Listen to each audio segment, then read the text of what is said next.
Born in 1682 to a Quaker family in Essex, about 60 miles northwest of London.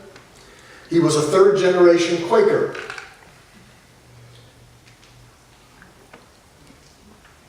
His father was an owner of a small farm. Benjamin worked on that farm as a shepherd. He also went and worked on his stepbrother's farm as a shepherd. He loved being a shepherd. He wrote about this in his book, The Beautiful Sheep. He had quite a feeling for that work. And I discovered something else in the course of the research. I must say it didn't surprise me.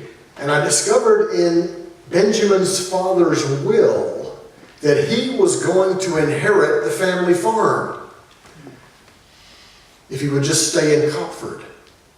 But Benjamin didn't want to stay in Copford. He took off to London, turned his back, really, on that family farm, went to London and became, of all things, a sailor.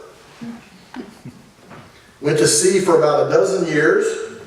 In 1718, he married a woman named Sarah Smith, who became Sarah Lay.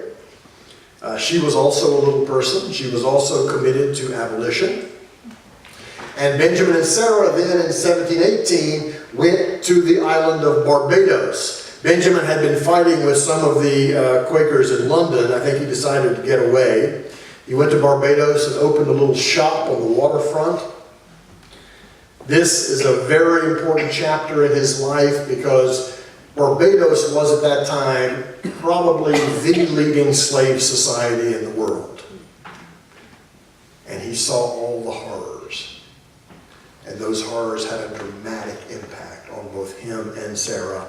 And that was the moment, he recalled years later, he said, that was the moment I became an abolitionist. He then went, in 1720, he and Sarah went back to London. They stayed there for a little while. Then they moved to Colchester, which is in Essex. And in 1732, thanks to a network of Quaker women that Sarah had basically put together, they decided to migrate to the city of brotherly love. They moved to Abington in 1734. At this point, we think that Benjamin moved into a cave. And then, in 1738, he published a book called All Slave Keepers That Keep the Innocent in Bondage, Apostates. Now, there's an interesting publication history to this, which some of you may know. Benjamin did not obey the conventions of book writing at the time. He had relatively little education, but he was a man of the book. He was a very, very serious reader. He wrote down this condemnation of slavery, and he took it to Benjamin Franklin, Philadelphia's leading printer. And Franklin looked it over and thought to himself, oh, what is this? And he expressed his worries to Benjamin Lay. I mean, what am I going to do with this? And Benjamin apparently said, print it in any order you want. Up to you. And it's actually there's some evidence that Franklin did try to edit the volume because some of the sections are dated, the entries as Benjamin wrote them, but those entries are out of order, so Franklin was trying for some kind of order, but he was defeated. This book is cited by a lot of historians, and I guarantee you very few of them have read it, because it's a really hard book to read. But it is a fascinating book, because it has not only these biblical arguments against slavery, it's got autobiography in it, it's got, this is the part the historian loves, Benjamin would just copy down passages from things he was reading, and then he would tell you what he thought about them. So it's like an annotated bibliography, right? For somebody who wants to understand the mind of this anti-slavery thinker, right? Here's what he's reading and here's what he thinks. So it couldn't be better in that regard. And of course the main thing that the book talks about is his struggle within the Quaker community, especially with these wealthy Quakers. And do you notice, in the 18th century, it was almost always the common practice that at the bottom of the page, it would say something like, printed by Benjamin Franklin for the author, but somehow Benjamin Franklin decided that he was going to leave his name off of this explosive book. He knew it was going to create problems. He depended on Quakers for business, and lo and behold, it blew sky high, and in a matter of weeks, the head of the Philadelphia Yearly Meeting had written a denunciation, which he published in Benjamin Franklin's newspaper, against this book and against Benjamin Lay. So anyway, that's a brief outline of Lay's life. Let me say a word about sources. First and foremost, this is a great source for all the reasons I've just given you. One of the most important things that I wanted to do in writing this book was to try to understand a kind of intellectual history from below. How did an ordinary working man learn to think about slavery? So what you can see in this volume, among other things, is Lay's very creative reading of the Bible. The centerpiece of his argument against slavery is the book of Revelation. Okay, now, how many people have read the book of Revelation? Not very well, a few. Okay, good. Yeah, my mother would be laughing if she knew that I was reading the Bible, because we used to fight about that. But the book of Revelation is this really surreal and fascinating account of the great battle in heaven between the forces of good and the forces of evil. And the Archangel Michael and his army of angels fight the great red dragon, who represents Satan, and his army of angels. And during that battle, the great red dragon, as Benjamin points out, and this is in the book of Revelations, gathers up with his tail, gathers up a third of the stars of heaven and throws them down to earth. And then in the course of that battle, the great red dragon is defeated, and Satan is then exiled to earth, kicked out of heaven.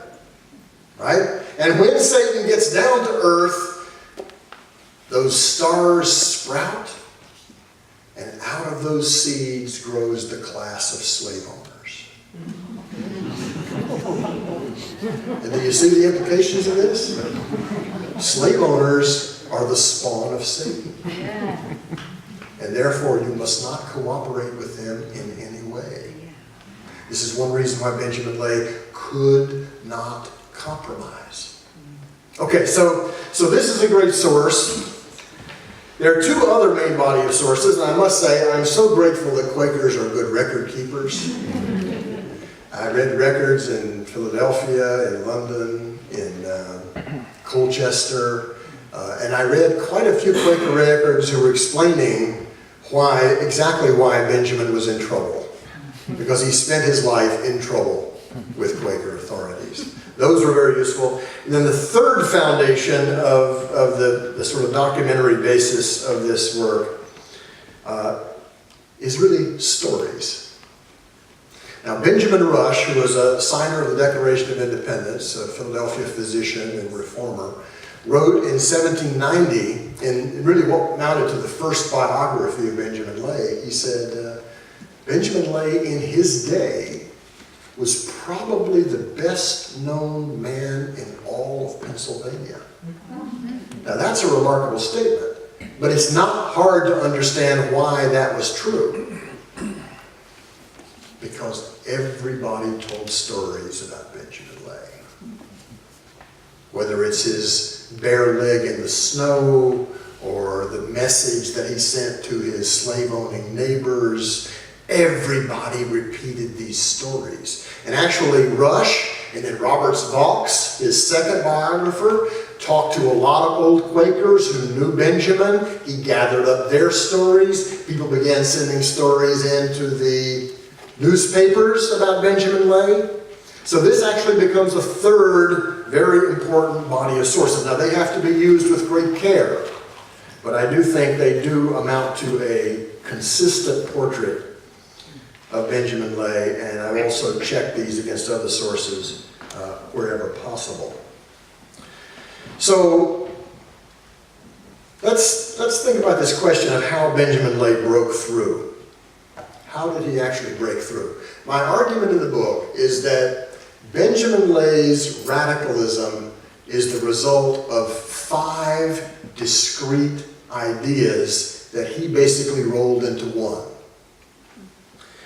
The first one, and I think the core idea of Benjamin Lay, was essentially the radical Quakerism that reached back to the origins of the faith in the English Revolution in the 1650s. Now, folks, I must tell you that George Fox was a really brilliant thinker and a really powerful orator, and someone who contributed quite a bit to falsifying the early history of Quakerism. I kind of hate to tell you that.